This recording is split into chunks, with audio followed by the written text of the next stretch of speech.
శ్రీ గురుభ్యో నమ. శ్రీకృష్ణ పరబ్రహ్మణే నమ.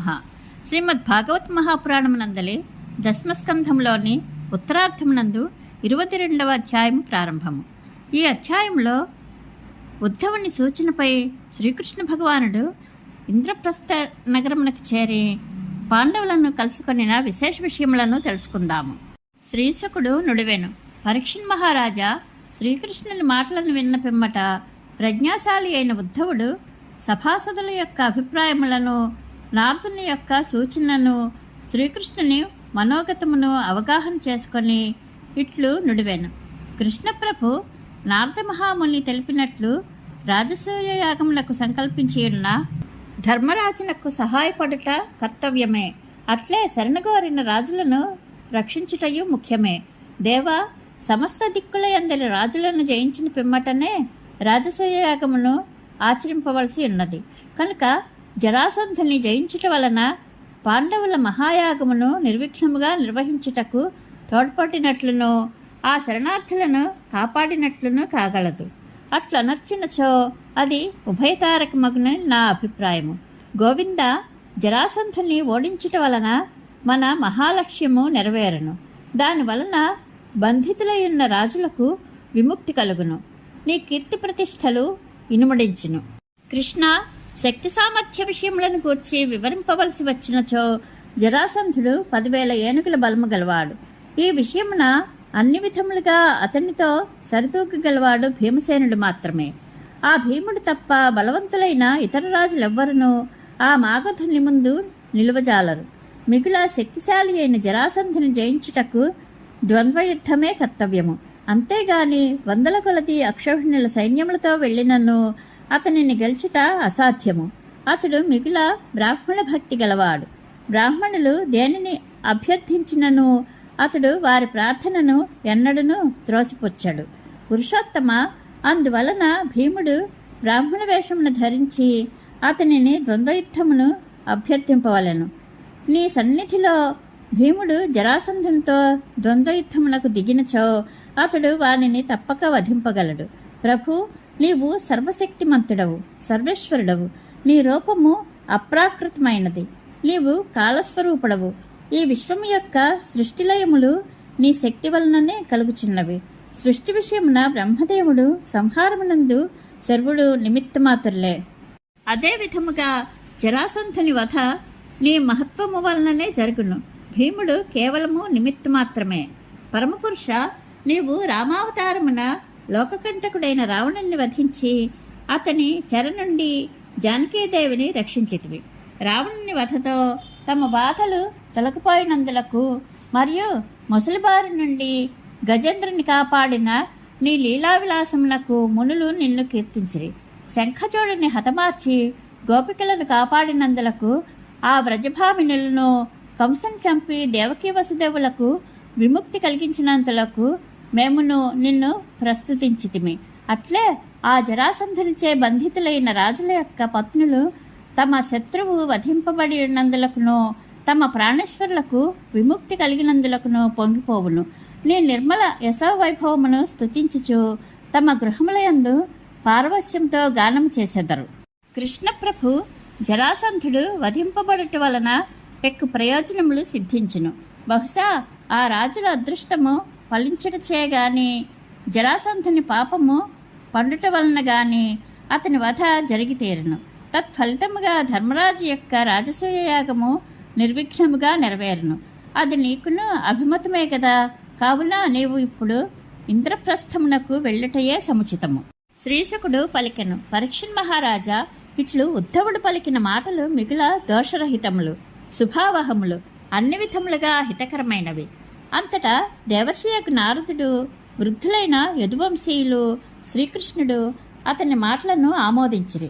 అనంతరము సర్వాంతర్యామి అయిన కృష్ణ భగవానుడు వసుదేవాది గురుజనుల నుండి అనుమతి బడసి దారుకుడు, జైత్రుడు మొదలగు భృత్యులను ఇంద్రప్రస్థ ప్రయాణమునకు సిద్ధం కావలసిందిగా ఆదేశించెను. శత్రువులను హతమార్చుటలో మేటివైన పరీక్షణ్ మహారాజా యదువంశ ప్రభు అయిన ఉగ్రసేనుని యొక్క అన్నయ్యగు బలరాముని యొక్క అనుమతితో శ్రీకృష్ణుడు ముందుగా శృతులను, రాణులను, అవసరమగు పరికరములతో సహా నగరము వెలుపలకి పంపెను. పిదప సూతుడు తీసుకుని వచ్చిన గరుడధ్వజము గల రథమును ఆ ప్రభువు అధిరోహించెను. అనంతరము శ్రీకృష్ణుడు సర్వసన్నద్ధుడై బయలుదేరెను. రథములు, గజములు, అశ్వములు, భటులు, వాటి నాయకులతో కూడిన శత్రుభయంకరమగు సైన్యము ఆ స్వామిని అనుసరించుచుండెను. ఆ సమయమున ప్రచలితములైన మృదంగములు, నగారాలు, మద్దెలలు, శంఖములు, గోముఖములు మొదలగు వాద్యముల యొక్క ధ్వనులతో దశ దిశలను మారుమ్రోగుచుండెను. సాధ్వీమణులైన రుక్మిణీ మొదలగు రాణులు మేలైన వస్త్రాభరణములతోనూ చందనాది అంగరాగములతోడను పూలహారములతోనూ అలంకృతులై పదాతి దళములు, అశ్వదళములు తమను అనుసరించుచుండగా బంగారు పల్లకీలపై తమ పతిదేవుడగు శ్రీకృష్ణుని వెంట పయనించుచుండిరి. ఆ ప్రయాణములో వారి సుతులను పాల్గొనుచుండిరి. ఖడ్గములను, డాళ్లను చేబూని రక్షక భటులు వారిని అనుసరించుచుండిరి. పరిజనుల యొక్క పత్నులు, వారాంగనలు చక్కగా అలంకరించుకొని వట్టివేళ్ల చాపలు, గుడారముల పరికరములు, కంబళ్ళు, వస్త్రములు మొదలగు సామగ్రులను కూలీలపైనను, ఒంటెలపైనను, ఎద్దుల మీదను, దున్నపోతుల మీదను, గాడిదలపైనను, కంచరగాడిదలపైనను వేసి స్వయంగా పల్లకీలలోనూ బండ్లలోనూ ఆడు ఏనుగుల మీదను ఎక్కి బయలుదేరిరి. శ్రీకృష్ణుని బలములు రెపరెపలాడుచున్న పెద్ద పెద్ద పతాకములతోనూ ఛత్రచామరములు, శ్రేష్టములైన అస్త్రశస్త్రములు, మేలైన వస్త్రాభరణములు, కిరీటములు, కవచములు మున్నగు వానితో ఒప్పుచు పగటివేళ వాటిపై పడిన సూర్యకిరణములు కాంతితో తేజరిల్లుచుండెను. అప్పుడు ఆ సేన మొసళ్లతోనూ ఎగసిపడుచున్న అలలతోనూ కల్లోలితమైన సముద్రమును తలపింపచేయుచుండెను. అప్పుడు నారద మహర్షి శ్రీకృష్ణునిచే పూజింపబడి ఆ ప్రభువు యొక్క నిశ్చయమునకు మిగుల ప్రసన్నుడాయను. భగవంతుని దర్శనము వలన ఆ మహాముని హృదయము, ఇంద్రియములు పార్వస్యమును పొందెను. వీడ్కల్పు సమయమున శ్రీకృష్ణుడు ఆ మహర్షికి దివ్యములైన వస్తువులతో పూజలు సల్పెను. దేవర్షి ఆ ప్రభువునకు మనస్సులోనే ప్రణమిల్లే ఆ స్వామి యొక్క దివ్యరూపమును హృదయమున నిలుపుకొని ఆకాశ మార్గమున వెళ్ళిపోయెను. అనంతరము శ్రీకృష్ణుడు జరాసంధునిచే బంధింపబడి ఉన్న రాజుల యొద్ద నుండి వచ్చిన దూతను తన మధురవచనములతో సంతృప్తిపరచుచూ ఇట్లనెను. దూత, మీ రాజులు ఎప్పుడునూ భయపడవలసిన పని లేదు. వారికి శుభములు చేకూరును. నేను త్వరలోనే ఆ జరాసంధుని చంపించగలను. శ్రీకృష్ణుని ఆజ్ఞను గైకొని ఆ దూత గిరివ్రజపురమునకు చేరెను. ఆ ప్రభు యొక్క సందేశమును తమ మహారాజులకు యథాతథముగా తెలిపెను. వారును కారాగారముల నుండి విముక్తిని పొందుటకై తహతహపడుచు శ్రీకృష్ణ ప్రభు యొక్క దర్శనము కొరకు ఎదురుచూచుచుండిరి. పరీక్షన్ మహారాజా, శ్రీకృష్ణుడు ఆనర్త, సౌవీర, మరు, కురుక్షేత్రములను, మార్గమధ్యమున గల పర్వతములను, నదులను, పురములను, గ్రామములను, వ్రజభూములను దాటుచు పురోగమించెను. అనంతరము దారిలోనున్న దృషద్వతి, సరస్వతి నదులను దాటి పాంచాల, మత్స్యదేశముల మీదుగా పయనించి ఇంద్రప్రస్థ నగరమునకు చేరెను. మహారాజా, మానవులకు శ్రీకృష్ణ దర్శనము దుర్లభమైనది. ఆ ప్రభువు తమ నగర సమీపములకు చేరిన వార్తను విన్నంతనే ధర్మరాజు ఆనందముతో పులకించిపోయెను. వెంటనే ఆ అజాతశత్రువు గురుజనులతోనూ బంధుమిత్రులతోనూ కూడి ఆ స్వామిని స్వాగతించుటకై పురము వెలుపలకి చేరెను. ధర్మరాజు మంగళగీతాలాపములతోనూ వీణా వేణు మృదంగవాద్య ధ్వనులతోనూ బ్రాహ్మణోత్తముల వేద పఠనములతోనూ ఆ స్వామికి స్వాగత సత్కారములను నెరపెను. ఆ పురుషోత్తముని గాంచిన పిమ్మట ప్రాణములు వచ్చినంతనే ఇంద్రియములు చైతన్యవంతములైనట్లు యుధిష్ఠిరుడు మహానంద భరితుడయ్యను. చాలా కాలములకు పిమ్మట శ్రీకృష్ణుని దర్శన భాగ్యం కలిగినందున ధర్మరాజు యొక్క హృదయము ప్రేమార్ద్రమయ్యను. అప్పుడు ఆ పాండవాగ్రజుడు తమకు ప్రాణతుల్యుడైన వాసుదేవుని పదే పదే హృదయమునకు హత్తుకొనెను. లక్ష్మీ నివాస స్థానమైన శ్రీహరి తనువును తన రెండు బాహువులతో గాఢముగా ఆలింగనము చేసుకున్నంతనే ధర్మరాజు యొక్క అశుభములన్నీ తొలగిపోయెను. కన్నుల నుండి ఆనంద బాష్పములు స్రవించుచుండగా ఆ మహారాజు ఆనంద జలధిలో ఓలలాడెను. ఆ సంతోషములో ప్రత్యంగము పులకితమయ్యెను. అతడు బాహ్య ప్రపంచమునే మరచిపోయెను. పిమ్మట భీమసేనుడు చిరునవ్వుతో తమ మేనత్త కుమారుడైన శ్రీకృష్ణుని ఎంతయో ఆత్మీయతతో కౌగిలించుకొనెను. అప్పుడు ఆయనలో ప్రేమానురాగములు పెళ్ళుపుక్కగా ఇంద్రియములన్నీను పరవశించిపోయెను. అనంతరము అర్జునుడు, నకుల సహదేవులు తమకు పరమ ఆప్తుడైన ఆ అచ్యుతుని గాఢముగా అక్కును చేర్చుకొనిరి. అప్పుడు వారి నేత్రములు ఆనందాశ్రువులతో నిండిపోయెను. పిదప అర్జునుడు ప్రేమార్ద్ర హృదయుడై ఆ ప్రభువును మరలా హృదయమునకు హత్తుకొనెను. నకుల సహదేవులు ఆ స్వామికి వినమ్రతతో ప్రణమిల్లిరి. అనంతరము శ్రీకృష్ణుడు బ్రాహ్మణోత్తములకును కురువృద్ధులకును యథాక్రమముగా సముచితముగా నమస్కరించెను. కురు, సృంజయ, కేకయ దేశాధిపతులు శ్రీకృష్ణ భగవానుని సమ్మానించిరి. వెంటనే ఆ ప్రభువు కూడా వారికి సాదరముగా గౌరవ మర్యాదలు నెరపెను. అంతటా మృదంగములు, శంఖములు, నగారాలు, వీణలు, తప్పెటలు, గోముఖములు మొదలగు వాద్యములు వీణుల విందు గావించుచు మ్రోగుచుండగా సూతులు, వందిమాగధులు ఆ స్వామిని ప్రస్తుతించిరి. విదూషకులు ప్రశంసలను వర్షించిరి. భూసరులు ఆశీర్వదించిరి. గంధర్వాదులు నృత్యగానములతో ఆ అరవిందాక్షిని ఆనందింపజేసిరి. ఈ విధముగా ఆ పరమపురుషుడు బంధుమిత్రులతో కూడి జనులు ఎల్లరను ప్రశంసించుచుండగా సర్వాలంకార శోభితమై ఉన్న ఇంద్రప్రస్థపురమున ప్రవేశించెను. ఆ నగరమునందల వీధులన్నీ గజేంద్రముల యొక్క మదధారలతోడను సుగంధ జలములతోడను తడుపుబడి ఉండెను. ఆ పురము బంగారు తోరణములతోనూ పూర్ణకుంభములతో శోభిల్లుచుండెను. అంతటను చిత్ర విచిత్రములైన రంగురంగుల ధ్వజపతాకములు రెపరెపలాడుచుండెను. ఆ నగరమునందలి యువతి యువకులు ఎల్లరూ నిర్మల జలములతో శుభ్రముగా స్నానములను ఆచరించి నూతన పట్టు వస్త్రములు, నగలు, పూలమాలలు, సుగంధలేపనములు మున్నగు వాటితో అలంకృతులై ఉండిరి. ఆ నగరమునందలి ప్రతి గృహమునందును దీపపంక్తులు ఉజ్వలమైన కాంతులను విరజిమ్ముచుండెను. కిటికీల నుండి వెలువడుచున్న ధూపములు ఇంపుగొల్పుచుండెను. ఇండ్లపై ఆవిష్కరింపబడిన పతాకములు మిగుల శోభావహములై ఉండెను.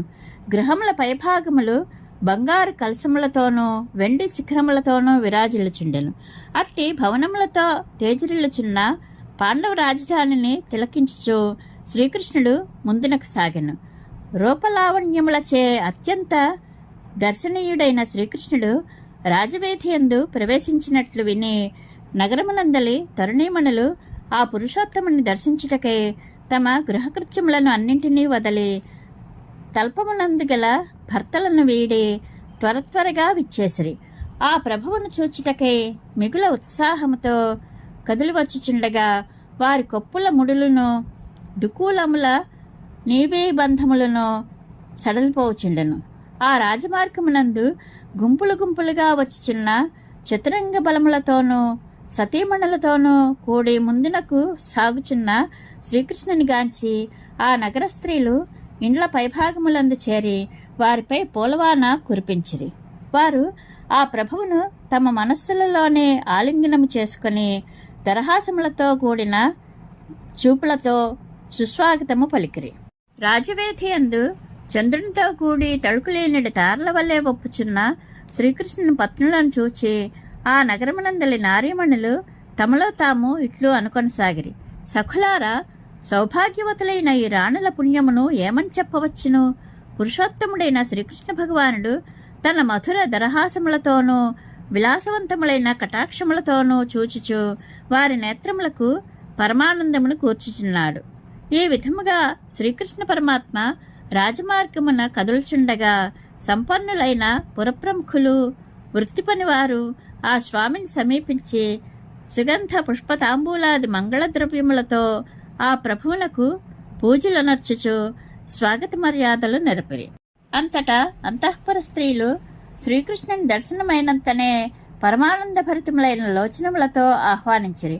వారి స్వాగత మర్యాదలను స్వీకరించుచు ఆ ప్రభువు రాజభవనమున ప్రవేశించెను.